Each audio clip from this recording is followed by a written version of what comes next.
minimum wage dapat bang itaas? Yan po ang paksang tatalakayin natin ngayon dito sa Dad ng Bayan. Ako nga po pala si Michael Sai, ang inyong Dad ng Bayan.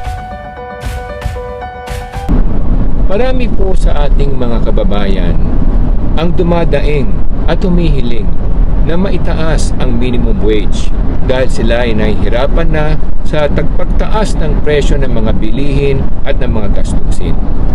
Kung susuriin natin, merong punto na dapat ngang itaas. Ngunit, ang ating pamahalaan ay dapat gawin din ang nararapat para maibaba ang mga presyo ng mga bilihin.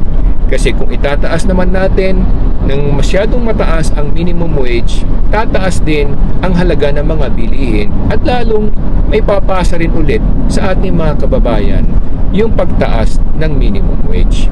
Ngayon, dapat ang tinatawag natin dyan, twin solution. Ang twin, ibig sabihin magkakambal na solusyon. Una, itaas paunti-unti ang minimum wage. Pangalawa, dapat mapababa ang mga presyo ng bilihin at gastusin. So ano po yung mga pwede nating gawin para maipababa ang presyo ng mga bilihin para na sa ganon maibsan ang kahirapan at hinaing ng ating mga manggagawa at mga mamamayan?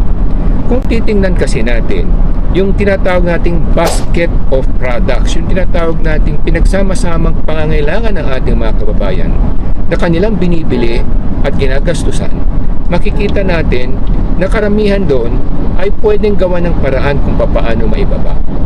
Una, sa pamamaraan ng kompetisyon. Kung bubuksan natin ang ating merkado at bababaan natin ang mga custom duties sa mga imported products ng pang-agrikultura, maibababa ang presyo ng bigas at ng iba pang mga pangangailangan at gulay na kailangan ng ating mga kababayan. Ganun din, pangalawa, sa presyo ng mga pangangailangan. Katulad niyan, mga gatas at mga gamot. Kung mabubuksan ang merkado para na sa ganon, makapasok dito yung mga imported na products na mas mababa ang duties nila, makakatulong yon para maibaba ang gastusin ng mga kababayan natin. Pangatlo, doon naman sa mga transport sector dahil sa pagtaas ng fuel.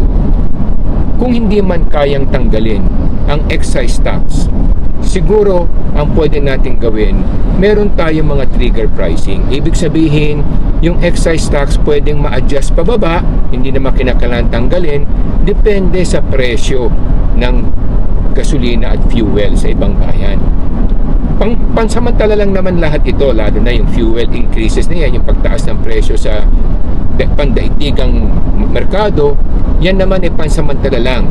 Nakikita kong bababa din yan sa hinaharap dahil nga sa nakikita naman natin na ang mga iba't ibang bayan nagtataas na rin ng kanilang produksyon, lalo na ng Middle East.